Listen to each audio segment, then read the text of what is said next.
Welcome everybody back to Lucha Lore, where I explain to you the stories of wrestling. And today, we're talking about Lucha Underground, Season 2.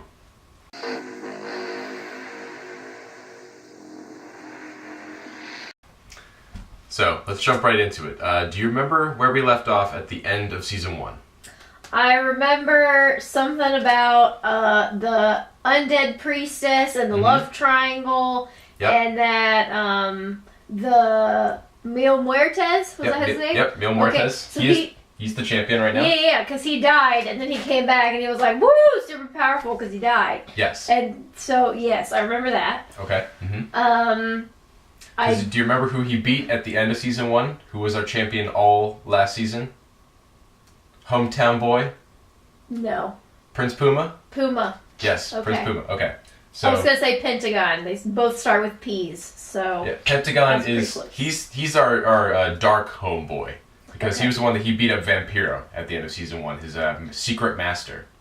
Right. He was when he was breaking all the arms and sacrificing them to the secret master. Yes. And then it turned out it was the announcer all along. Yep. Mm-hmm. And so then afterwards, after he beat him, they were like buddy-buddy. So going into this second season, they're friends. Okay. So yeah, at this point, beginning in Season 2, Death has overcome the temple because Mil Muertes is the Lucha Underground champion, and the Disciples of Death, who are a bunch of resurrected like zombie men under control of Katrina, who's the undead priestess. Yep, I remember her. They beat the Trios champions also at Ultima Lucha. So at this point, Death rules the temple. And so normally, throughout Season 1, in the beginning of every episode, we have a band playing up on the stage. Mm-hmm. As we remember, there was the All Night Long match where Johnny Mundo was up there and he... Yeah, and he was like dicking around with them. Yep, exactly. He was dicking around with Oh, can I say that? Yeah, YouTube? you can say whatever the fuck you want on YouTube. You can say whatever the fuck you want on YouTube. So, we, at this point, every time we come to the temple, instead of the band being up there, we have Mil Muertes at his throne. So he's just got this like giant death throne. So we got some sort of like Hades vibe going on here. Yeah, exactly. 100%. Like Realm of the Dead, he is Hades ruling over his temple. And so the first thing that happens is, the Trios champions want to crack at getting their titles back from the Disciples of Death. So Ivelisse, one of the three. Do you remember who these three kind of are? There was Son of Havoc, the biker guy, and Ivelisse, his Puerto Rican spicy ex-girlfriend. Okay, I just remembered it was another one of those love triangles, and she was really like hating on her boyfriend because he didn't beat the other guy, and so then he said, you know what, bitch, I'm tired of you putting me down all the time. So he like broke up with her, and I can't remember if she got with the other dude or not. No. But at this point, the two dudes should just go off together and leave her behind. Because she sounds like a terrible person. Anyway, so, yes, those people. They want their trios titles back, so they demand a rematch. But Katrina pulls a swerve on them, because at this point, so Katrina is in the office where Dario normally is. Like, Dario's not running the temple. Katrina is running the temple, with Mil Muertes as the champion. Okay. So they ask for a trios champion rematch. And she instead says that, well, Mil Muertes wants to challenge someone, to defend the title against somebody. And so he decides that he wants the former Trios champions to fight each other, and the winner of that match will fight Mil Muertes. Okay. So, those three fight. Ivelisse actually wins out of the three. She gets the victory over Son of Havoc and Helico. Okay. And so then she goes up against Mil Muertes, like, the same night, immediately afterwards. So he comes down from his big throne, and he just destroys her. Like, it is not even a contest. And so he's about to just end the match and like kind of almost maybe kill her. Like it's getting bad.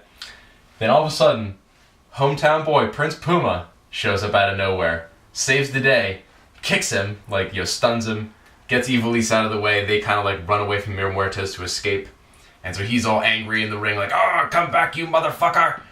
But then all of a sudden, Pentagon sneaks up from behind. This is the guy who's Zero Miedo, who just beat up his own master to prove that he was good enough to be his own student. He sneaks up behind Mil Muertes, snaps him, and then breaks his arm. So now, Mil Muertes is still the champion, but like he narrowly escapes with Katrina's help with this. Okay, wait. With a broken arm, yes. So does this mean that Pentagon's boss guy that he's been sacrificing all these broken arms to, is he still an announcer? Yes. Okay.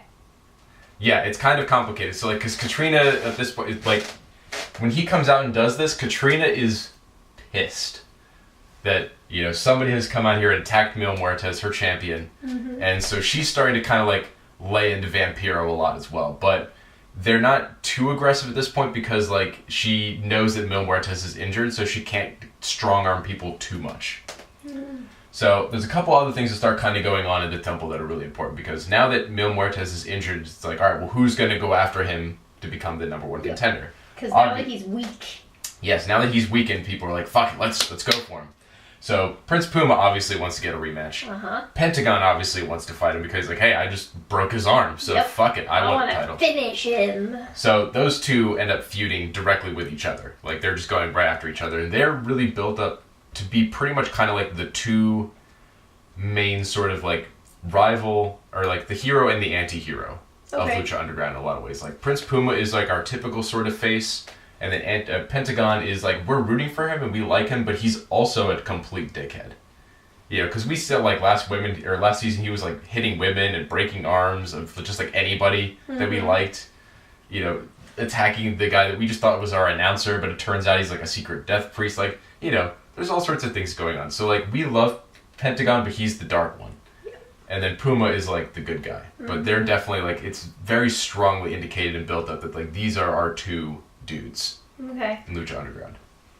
But there are a couple other really important contenders as well, because like they're battling each other, and Puma actually ends up beating Pentagon the first time they fight here. But Pentagon really like immediately comes right back after him, and it ends up turning into a situation where Mil Muertes is like, fuck it, I'll fight both of you. Whoa. Because I'm Mil Muertes and I'll fight anybody. Because I am the god of death. Brouhaha. Exactly. And so he actually, when he fights the two of them in a triple threat, Mil Muertes beats them both. And it's a kind of a situation like, so what I was talking about with this eternal rivalry between the two, that's kind of what ends up costing them the match. Between Mil Muertes. They're a little bit too focused on beating each other and one-upping each other and being like the one to win the match to actually be focused enough to win the match. Yeah. Especially because like Prince Puma doesn't have Conan around anymore to like guide him. So he's a little bit more wild than he was last season. I forgot. What happened to Conan? Mil Muertes killed him. Oh. And he's like dead? Yes, or only like... Conan, well at least so far Conan hasn't come back, but like, you know... Okay. There's also other reasons that he probably wouldn't come back, but we'll have to get into those actually next season. Oh dear. Okay. Yeah. Anyway, so Mil Muertes beats these two, even when they're teaming up. But it's because their rivalry is too intense. That's kind of the biggest reason. But anyway, so the other kind of main contenders that are kind of trying to go after the title are Johnny Mundo, because back in Ultima Lucha 1, he actually ended up having a match against Alberto El Patron. Yep. His sort of eternal rival back from WWE. Yep. He ended up winning with the help of an actual longtime ex-girlfriend named Melina, who he was off and on with for a long time back in WWE. Back in Ultima Lucha, she helped him win. Like, he basically just cheated to win, like, threw some shit in Alberto Del Rio's eyes, or Alberto El Patron, sorry, and ended up stealing the win. Now, coming into Season 2, he's, like, fully embraced heel mode, and at this point, we haven't seen Alberto El Patron, and it's actually still at this point, we have not seen him ever since then. So that effectively was the end of Alberto El Patron in Lucha Underground here. But he comes in this season, and the big guy coming up against him was Cage. Do you remember him? He was the "I'm not a man, I'm a machine," the Swolverine, like the giant jacked dude, like the "there's no way he's not on steroids" guy. Okay, so those two end up sort of fighting because he's coming right after Mundo for like all his heelish tactics and like, look, there's no way you could stand up against me. Yeah. Like, I'm just an absolute beast. Because Cage actually ended up also having a match at Ultima Lucha. He was sort of like the opening match, and he won his match there. So they're both coming off of wins from Ultima Lucha 1, saying like, hey, well, we should get title matches. So they fight each other, and Mundo ends up pulling out a new trick. So we don't see the return of Melina, actually. This is kind of like a really weird dip in continuity, because there's no explanation as to like why Melina helped him the first time, and then never comes back. And it's really just like real contract issues of like they probably just had her for the one date and thought that maybe she'd be able to come back for the next year, but then she didn't. So they end up filling this role differently. So we get a new woman who comes out to help Johnny Mundo secure the win, and it's this woman, Taya Valkyrie, who's this sort of like woman from the north. Like she's very like blonde, but she kind of like shits on a lot of like the Mexican sort of values in lucha and whatnot. She's okay. She's well, I guess that kind of matches his like heel vibe then, kind of. Exactly, because the other really big thing about Ty that we really know is that she's just like unquestioningly devoted to Johnny Mundo. Like she is just like in love with him. Okay. And this is really even before he really returns any love to her. Like he's like it's still kind of at this point very clear that he's like sort of using her. Mm-hmm. But she is like very just like you can tell that she's head over heels for him. Uh-huh. And that's part of like how her devotion works. And so she even is fighting Cage like a one-on-one match. Like she fights him on behalf of Johnny Mundo. Dang. Like that's how much she's in love with this guy and will like fight to protect him and stuff like that. So Mundo's got his new main squeeze. But another little bit of piece of information that's it's sort of not really explaining exactly how this happened, but between season 1 and 2, at some point, Sexy Star, do you remember her? She was like, I'm standing up for women's rights. This and like super feminist, yep, strong exactly. women, got it. I won't be abused by any man. Yep.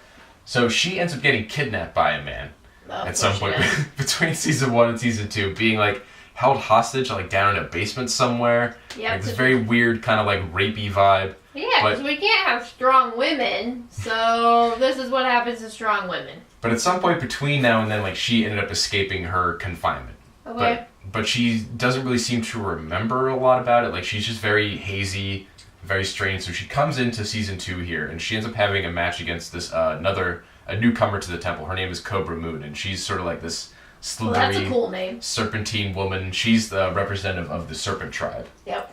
Reference to the Aztec tribes. Mm-hmm. And so she, the match is going back and forth. It looks like Sexy Star's having a hard time, but it looks like, all right, I'm finally going to maybe come back from this. But then all of a sudden, some guy comes down.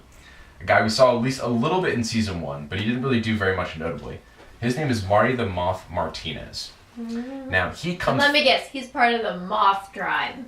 You got it. He's part of the Moth Tribe. And so the Moth Tribe's thing is that they are just like insanely rich. Oh, alright. So he's just got like oodles and oodles of money, and he's also completely insane. Mm-hmm. Like, just completely insane.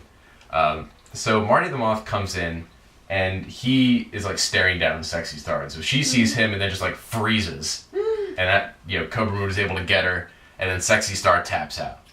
So then it's like, what the fuck's going on? So then eventually we see the Mac, who... The Mac came into Lucha Underground in season 1. But he didn't really do very much of note. He was Daddy, yeah. Kind of like he's the Mac. He's like this really cool like black dude. He's got like an afro. He's got like a pick in his hair. Okay. He comes out all the time. He was do you remember Big Rick, like the really big like jacked like bouncer dude? Somebody burned out his eye with a cigar. Oh yes, uh-huh.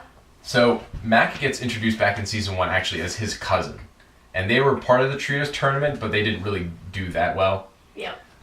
But Mac comes back here in season 2, and he's friends here with Sexy Star. So he notices that like something's off, and he ends up getting booked in a match with Marty the Moth. So he says to her, it's like, why don't you come down to ringside with me and help me out and like help me squash this bug? Because like, look, the Sexy Star that I know is an ass kicker. You're not some scared little girl. And then so she's like, okay, fine, like I'll come and I'll help you, okay.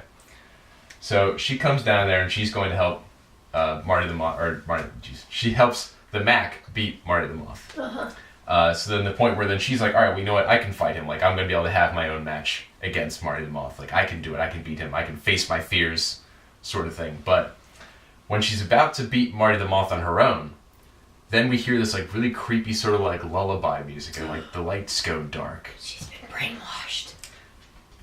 Even worse. Someone else comes to the temple.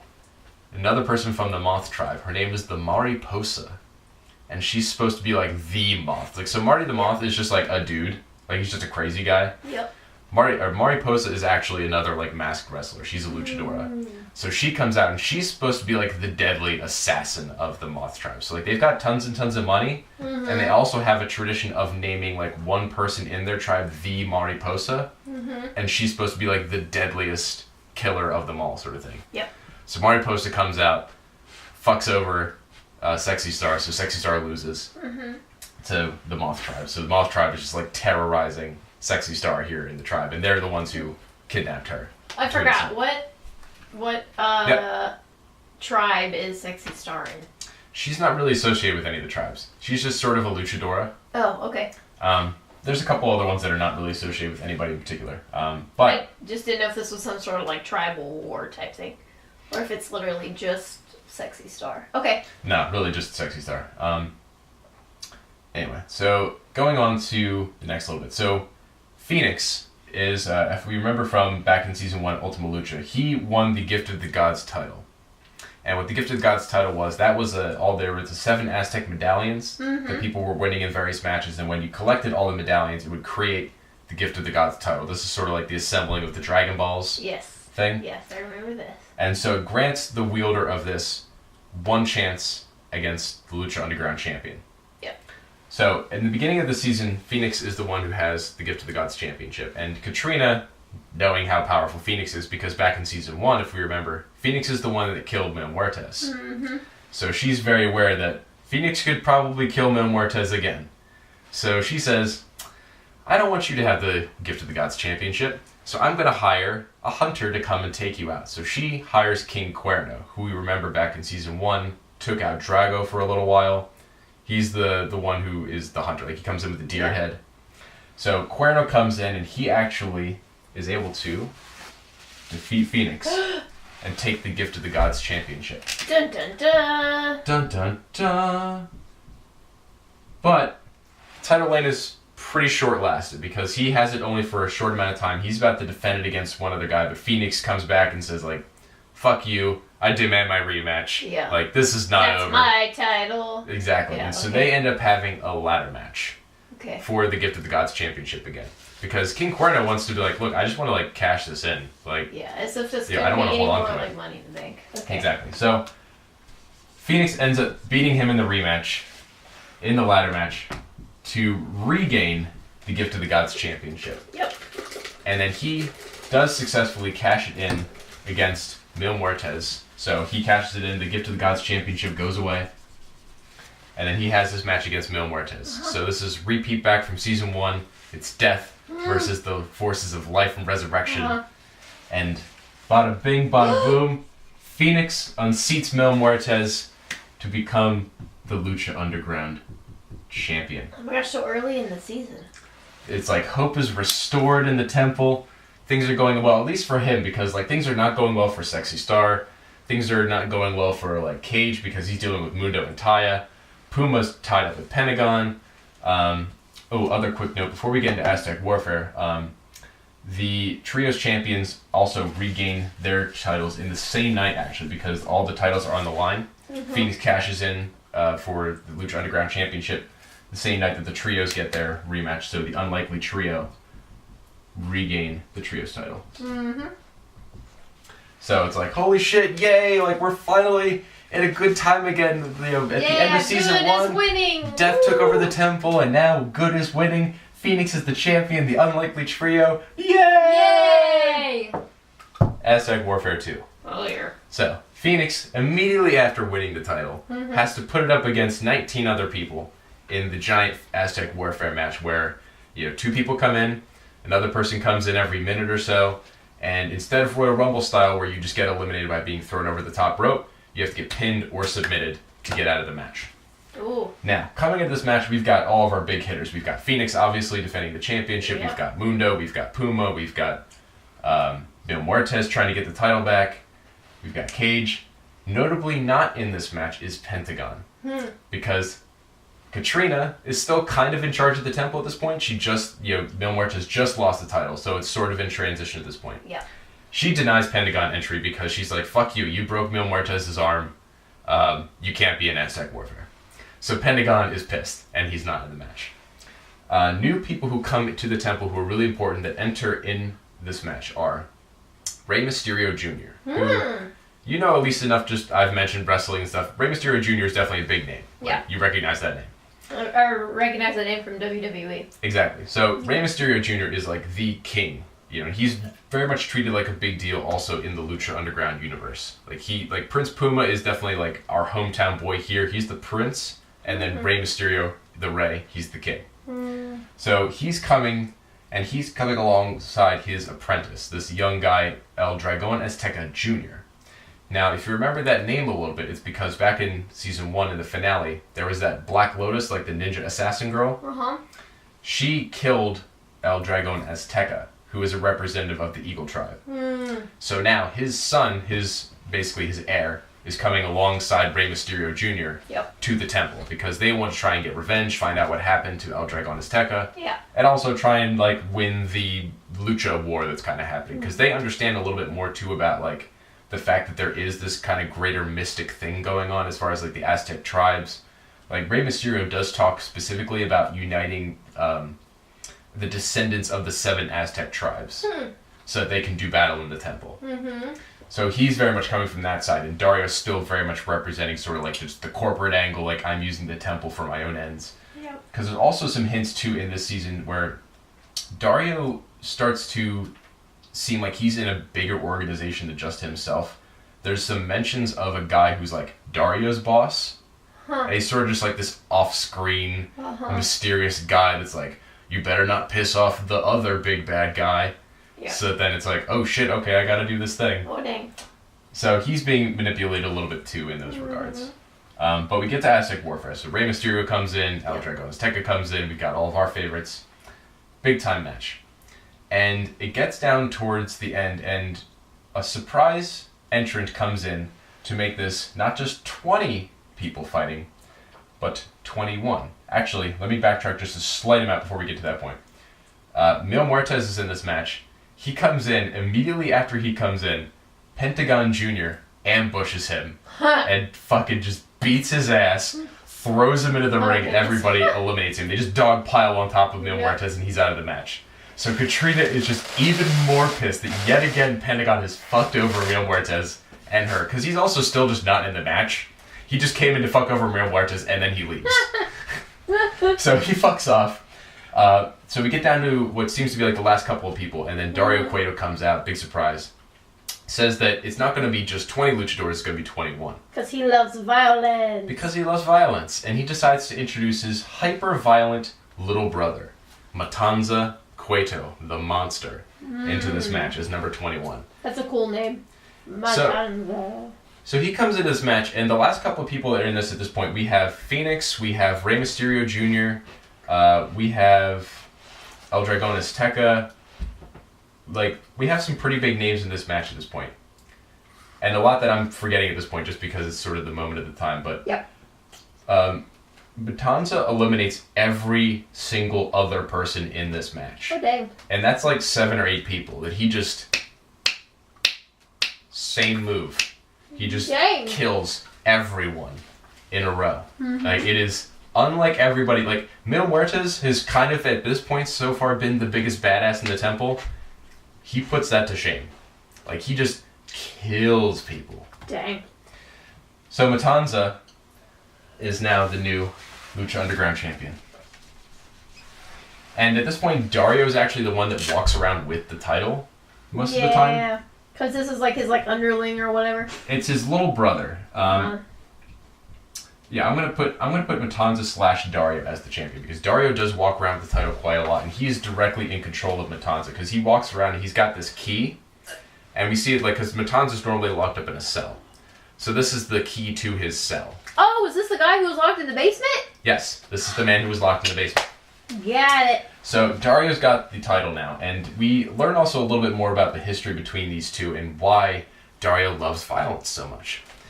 Because when he was a little boy, there was one time where his mother got really angry at him and was trying to hit him, and he got really scared, and Matanza came in and then beat their mother to death. That's dark as shit. Yeah, killed their mother in front of him to save him, and it was in that moment, in watching his mother be beat to death by his brother, that he learned that he loved violence. Wow. And so ever since then, too, he's got this bull, like this statue of a bull on his desk, which, if I remember, too, I think the connotation was that Matanza used this bull to beat their mother to death. That's some dark shit. And so he keeps it on his desk constantly. He pets it a lot, like he has it there, like it's one of his favorite ornaments on his desk. That's dark as shit. Totally. But it's fucking awesome. So he's the champion now. But, of course, because Pentagon Jr. is an absolute badass, and he just came in here, fucked over Mil Muertes. And he also was not there to get destroyed by Matanza because he wasn't technically in the match. Mm-hmm. So he comes out and he's like, I'm coming after the title because Zero Miedo, I'm not afraid of you, Matanza. You can go fuck yourself. Matanza fucks Pentagon so bad that it completely breaks his back. So Pentagon is just, out for the entire rest of the season. Oh, nice. Like he's paralyzed, the paramedics come and, take him out. He is... the rest of the guys, Matanza picked them up, destroyed them, pinned them. Okay, shuffle you out. He took Pentagon, and as per orders of Dario Cueto, just killed him. So, dang. Pentagon's done for. So, another wrinkle into this whole thing, because we have, obviously, there's the mystic end of things, there's the Lucha Underground war, there's the corporate angle of Dario trying to make money, and his upper bosses.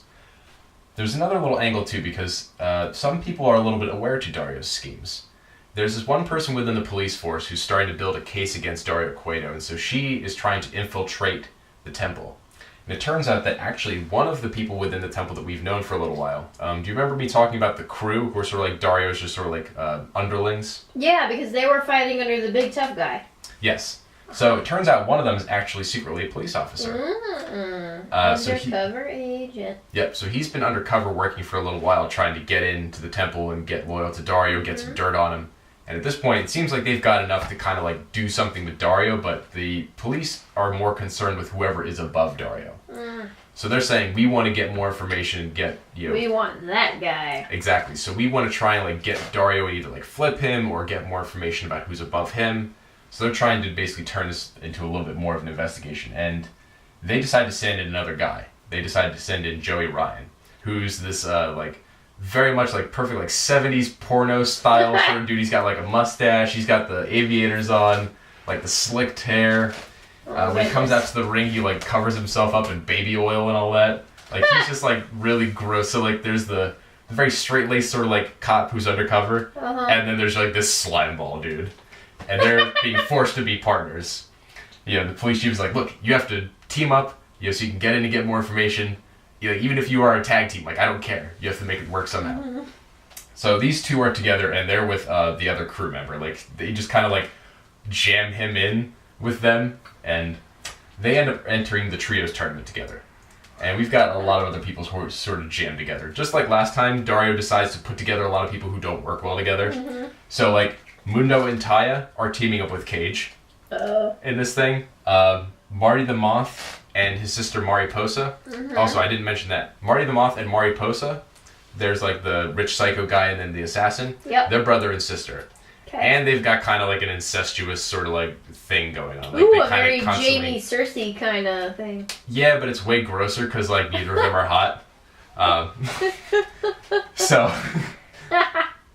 there's that going on, and they're teaming up with the Mac, who is friends with Sexy Star, and he's I don't like these guys. So a lot of these teams who are now working well together. But there is one team that's the ultimate dream team that comes together.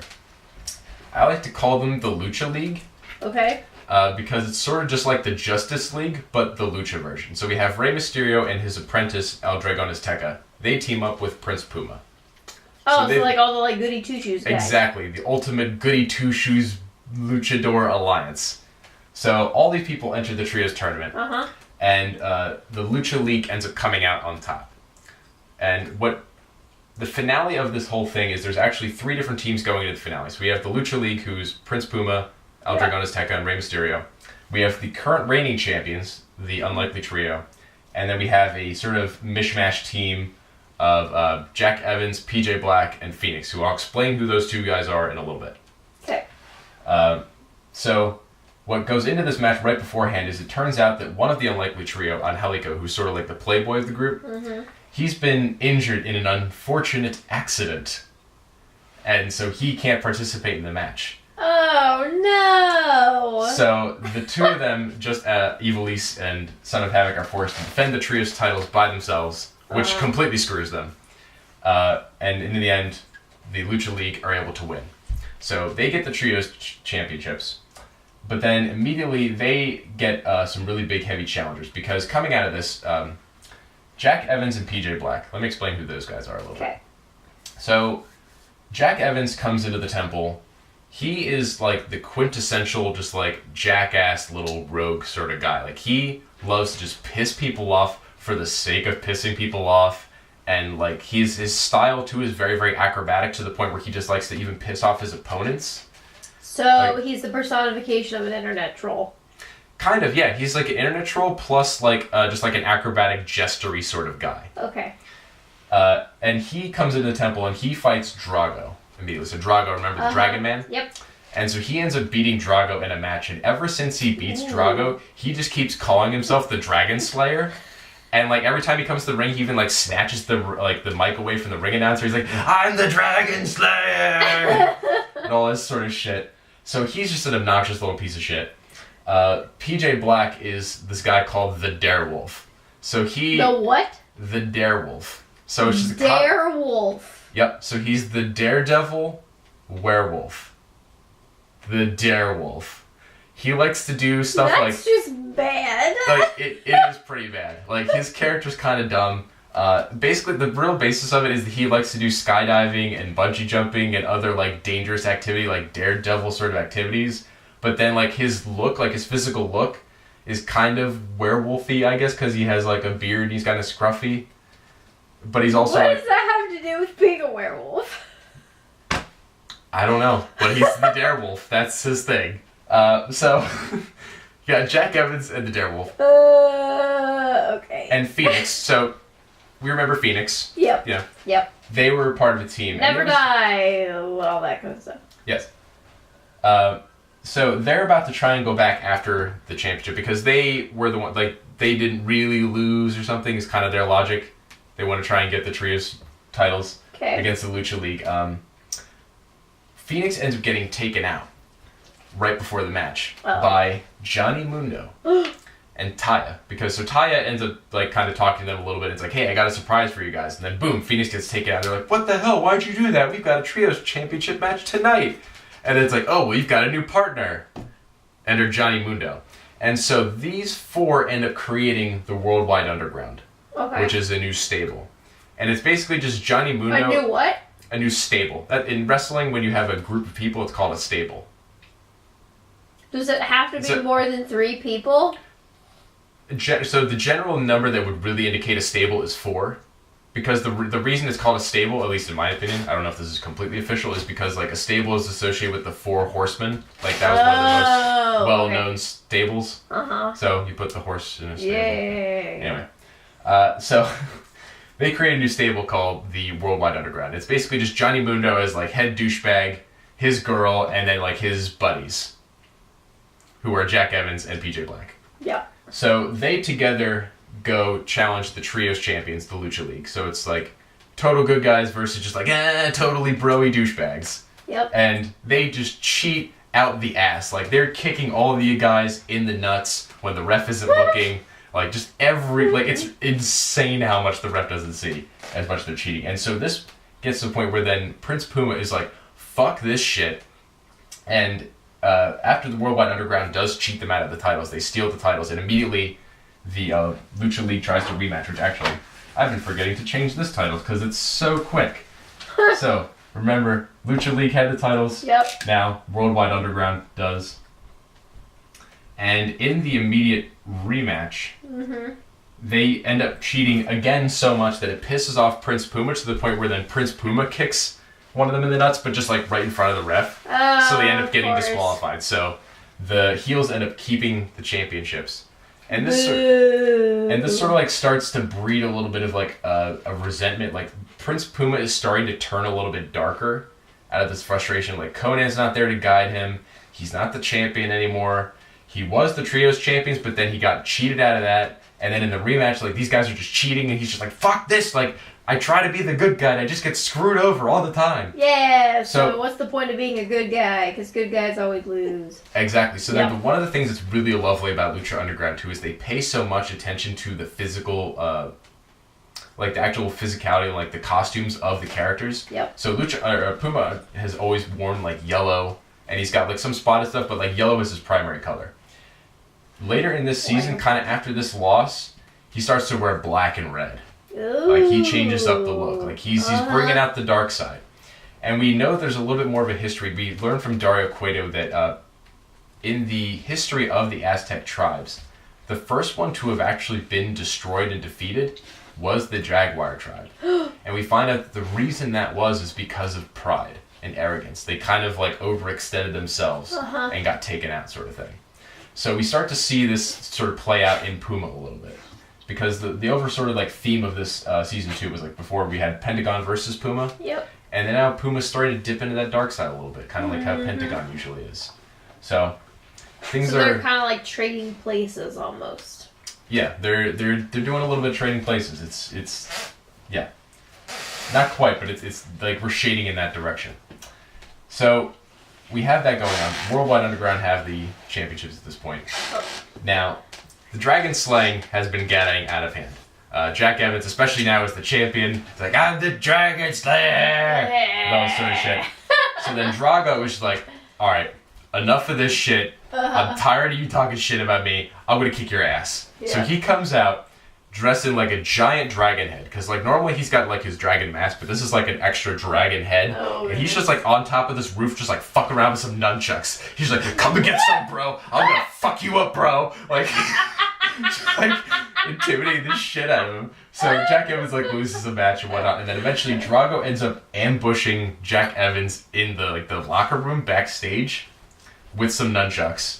But then, oh no, Jack Evans has backup, of course. So PJ Black comes out, and then he attacks Drago, and it turns out both of them have nunchucks. Oh no.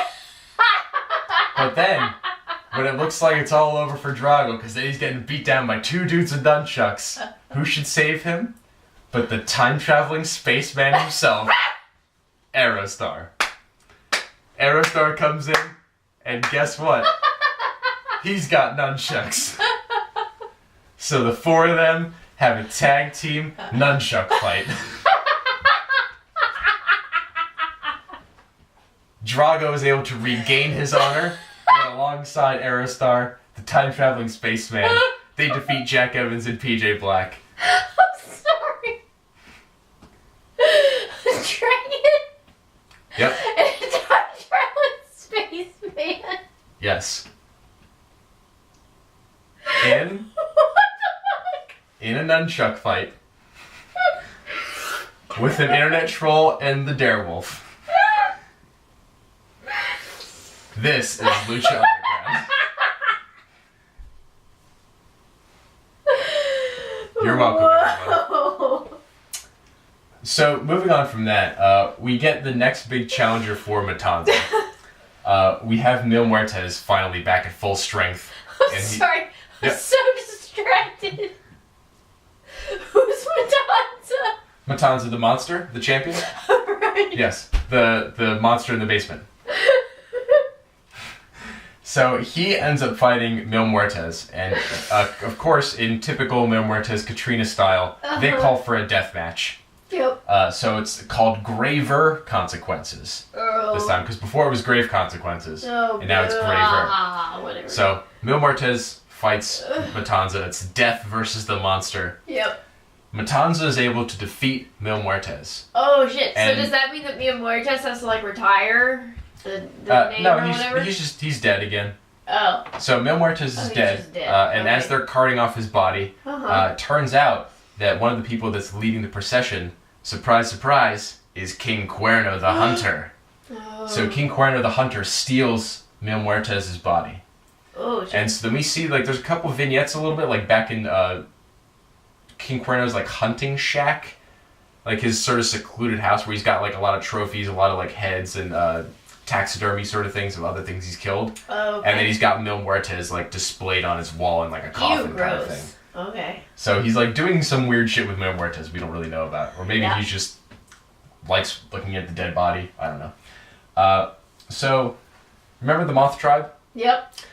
Things kind of come to a head with them and Sexy Star. Sexy Star is, like, just had enough with Mariposa and her shit. Like, she has been fucking with her, has been beating her in matches.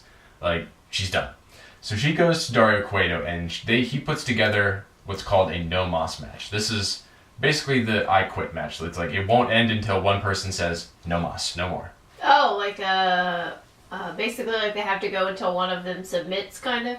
Yes. Okay. Yeah, but it's like purely an oral submission sort of thing. Okay. So Sexy Star and Mariposa beat the fucking shit out of each other to the point where Sexy Star is actually like dangling, like they're dangling each other from the rafters as they're like bleeding, like oh, goodness. Like 20, 30 feet above the ring, like as everybody's like screaming like don't die. Like it's an insane match. And then in the end, finally, Sexy Star is able to get Mariposa to say no more and like conquer some of her demons. She's getting some of her strength back because the Moth Tribe has just been fucking with her the whole season. Speaking of fucking with people, though, do you remember Chavo Guerrero? He's the one who's sort of associated with being like the dirty trickster sort of asshole kind of guy. Nope, I don't remember it at all. So in this season, Cage, after losing the Trios tournament alongside Taya and Mundo, because actually the reason that they lost was Mundo ended up just turning on Cage in the middle of a match and just hitting him. Okay. So they end up having a final match inside of a cage, in reference to Cage's name. And Cage actually comes out victorious over the two of them and wins one of the Aztec medallions. Ooh, okay. So it looks like we're finally going to get another Gift of the Gods champion. And he's going to be in this match, but along the way, he ends up fighting Chavo Guerrero in a match. And Chavo ends up stealing the medallion. Is that legal? So Cage goes to Dario and is like, can you just like get my medallion back? Chavo's being a piece of shit and stole it. And then Dario says that like, well, you know what? It's not my problem. Technicality, the rules of the Gift of the Gods title is whoever holds the medallion and then whoever gets it inside the title when they're like bringing them all together for the match gets to be in the match. So if you don't have it, then you don't have it. So Cage like goes after Chavo a couple times and like Chavo tricks him, like he leaves a bag that looks like it has a medallion in it, but then it doesn't. He dodges him enough to the point where Chavo gets into the Gift of the Gods championship match. So he, alongside 6 other people, are all fighting for the Gift of the Gods title. Yep. And then Cage comes out. So when this happens, is it literally like 6 people all fighting each other? 7, yes. At once? Yes. Okay. Yeah, so all 7 people are fighting each other in one match, all at the same time. And Cage comes out, and he just lays waste to the whole field, takes Chavo, and just throws him on top of somebody, so then Chavo becomes the champion. Oh. And then immediately afterwards, then Cage grabs Mike and says, hey, congratulations, Chavo, you're the new Gift of the Gods champion. But I just spoke to Dario Cueto, and guess what? You're going to be defending that title against me! So the next week, Chavo has the title, but then immediately afterwards, Cage defeats Chavo in short order and becomes the Gift of the Gods champion. So we then have the monster Matanza, the man, the machine, Cage, 2 behemoths. And they're both kind of like in Dario's pocket, right? Cage is not. Cage is completely his own dude. Oh, okay. But Matanza 100% is, because he's Dario's brother.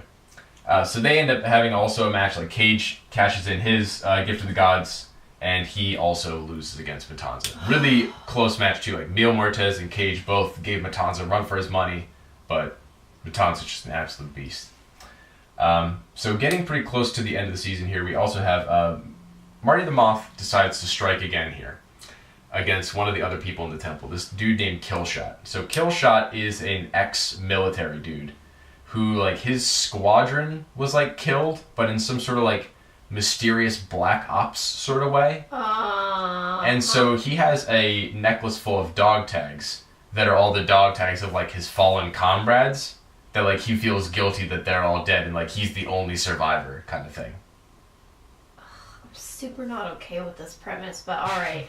Anyway, so Marty the Moth ends up fucking with this guy and like stealing his dog tags. Like, the psychopath guy, he's just like, I'm gonna take what matters most to you.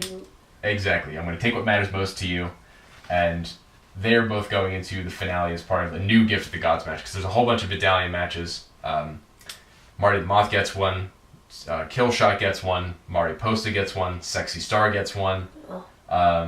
Those are really the most important people that are getting to the Gift of Gods match here for Ultima Lucha Dos.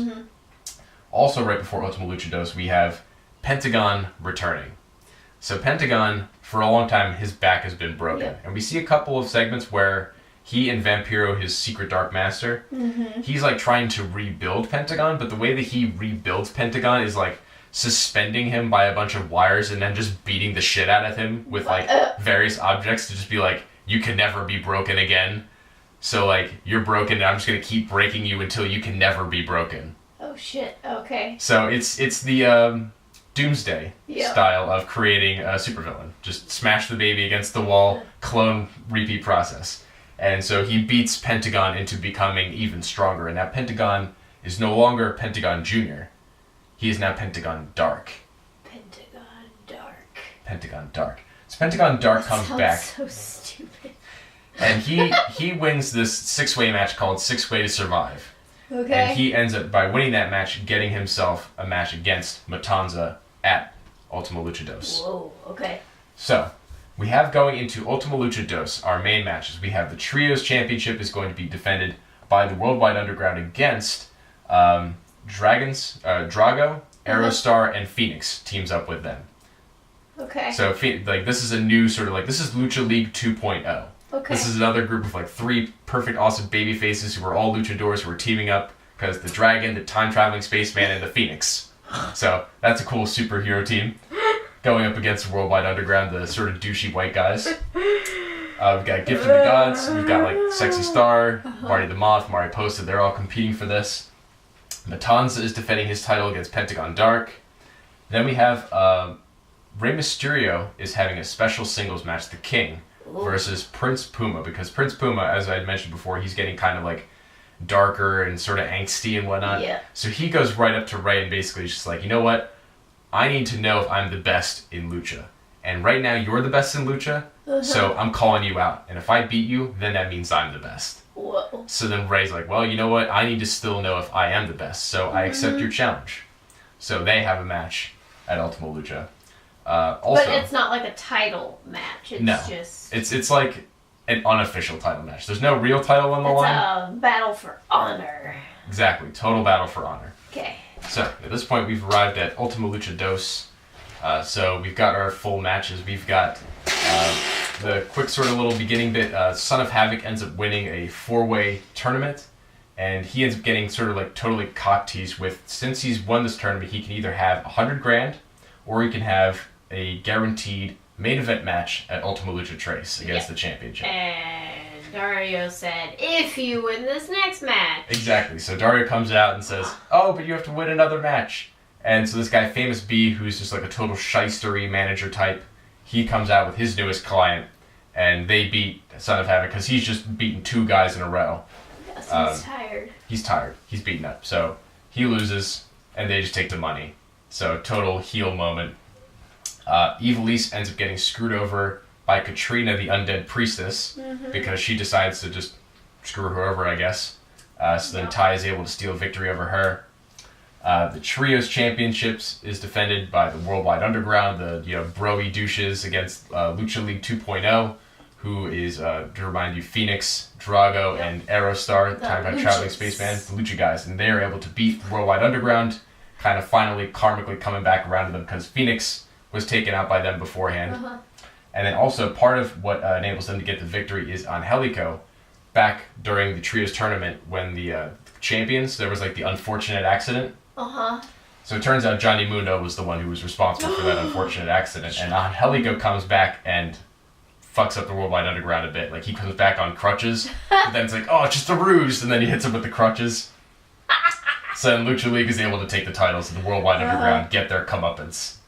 And then we've got the death match between King Cuerno and Mil Muertes because he wants revenge on, like, you killed me and stole my body, or I died and you stole my body. Yeah. So they fight, and this time Mil Muertes finally wins a death match.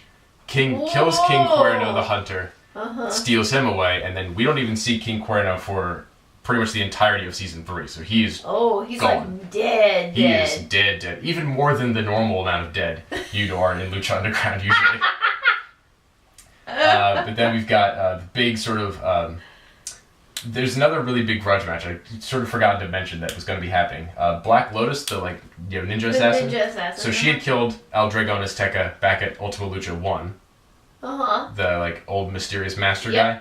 So then his son El Dragon Azteca Jr., who came here with Rey Mysterio, he ends up going to have a match against Black Lotus because he finds out the truth that oh, you killed my father, now I must destroy you, sort of thing.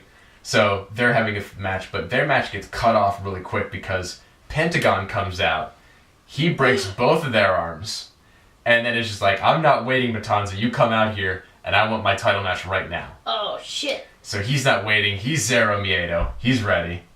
Pentagon Dark fights Matanza and loses. So just like Puma back in Season 1, they have their big title match against the big monster, and he loses.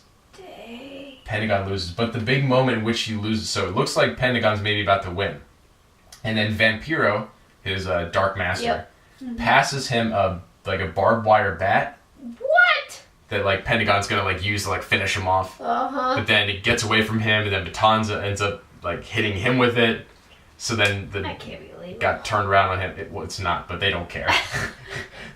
And so Matanza ends up getting the win over Pentagon Dark with his own weapon after getting away from his master. So then Pentagon Dark blames Vampira for this, takes the barbed wire bat and beats up his own master again, and then takes the barbed wire bat to his head and is making him bleed and just leaves him bloodied in the ring, shit. Gone. And then we also have the really big match between Prince Puma and Rey Mysterio, because this is the honor match, the big singles match, and Prince Puma loses to Rey Mysterio. Shit. The order is maintained. It's not as good. No, it's just a straight up match. Nobody cheats. It's just a straight up skill versus skill kind of thing. He comes really close. It's a great fun match, but ultimately you don't have the skill. Ultimately, Rey Mysterio is still the king. And afterwards, they hug and stuff like that. It's a heartwarming sort of moment. But yeah, he's just not quite good enough. He's not quite there yet. So that's the one positive match in this whole thing of good versus evil and... Yeah, it's Ultima... actually, let me get back to it. I forgot to tell you the end of this match, so I'll leave it on a really high note, because this is really the emotional biggest high note of the entire Ultima Lucha Dos. So, the Gift of the Gods title match. Sexy Star. It's an elimination match, so there's 7 people starting, and it comes down to just one person gets eliminated, it goes down to eventually till one person wins. Sexy Star is caught in the end between Marty the Moth and Mariposa. It's a 2-on-1 scenario. Oh, shit. And so she's being held up. She's not gonna make it. Totally not going to make it. Mariposa's got her arms behind her back. She's about to get punched out by Marty the Moth. She ducks at the last second. Marty the Moth knocks out Mariposa. Sexy Star gets a quick pin on her, and then it's just down to her and Marty the Moth. This man who's been tormenting her all season, who had kidnapped her before, who's the representative of just all the piece of shit men. And then she's able to beat him, and Sexy Star becomes the Gift of the Gods champion. Woo-woo! You go, girl. Yeah. So that's really the biggest kind of high note really from the end, because Ultima Lucha is really kind of constantly filled with moments where people fail. They come up against these giant mountains and then they lose. Just like I mentioned, in Season 1, Puma lost against Mil Muertes, and in Season 2 he loses against Rey Mysterio. And then here we see Pentagon lose against Matanza. These really big matches where these guys lose. And it's kind of great. It really helps build, because it gives them more of that progress going forward, because now Pentagon is even more pissed than before. He's fuck my master, he's been trying to build me up, but I don't need him. He only makes me weaker. So he's just even more... It's a Rocky type moment, sort of. Exactly. It's building towards the long term, where you can see the project of these guys, they're gonna become something even greater later on. Yeah. But yeah, that's really kind of what happens in Lucha Underground Season 2. Dang. To continue this saga going into Season 3. So yeah, at the end we've got Matanza and Dario are still overtaking the temple. Oh, actually... Oops, almost about to forget something.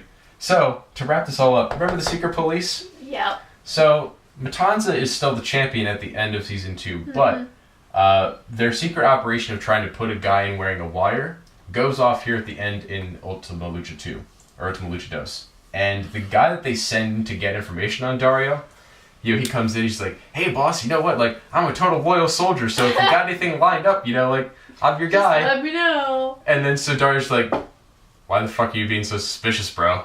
He's like, I'm not being suspicious. He's like, are you wearing a wire? He's like, what? I'm not wearing a wire. Rips it up, he finds the wire. And then he says like, hey police, if you know what's coming, like, you know what's going on, come and get me. What do you want me for? Murder? And then he's like, I don't know, I don't think so.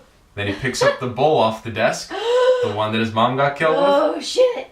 Kills that dude who's wearing a wire. And then just also taunts the cops even further. It's like, come and get me. Oh shit. And then the cops actually do arrest Dario in the end here of season 2.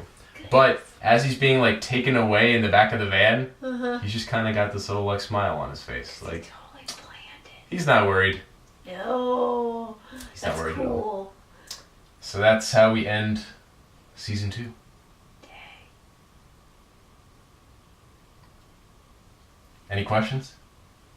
No, but I feel like that's not quite as like the tied together ending that season 1 had. Like, yes, season 1 had the kind of like bummer ending as far as like all of the bad guys winning. Yeah. This one's a little more mixed. Totally. And the other thing that like I didn't really get to, I guess, mention as far as the layout of this season is it's actually a lot shorter than season 1. Like season 1 is like 40, 50 episodes. Season 2 is only like 24, I think. Oh. Or 25. It's a lot shorter. Season 3 ends up being a lot longer again. They still figured out a way to put dragon slaying nunchucks. Still, the dragon slaying nunchuck tag team fights. Like, they were able to put so much in one season. It's amazing. So yeah, I hope you enjoyed hearing about Lucha Underground season 2. Yeah. And we're gonna be doing season 3 at some point here soon. Yeah. So are you excited for season 3? Yeah. Perfect. So all you motherfuckers, you come back for season 3 as well. And if you can't wait that long to hear more from me, go check out the Super Smart Brothers podcast. There will be a link down in the description below.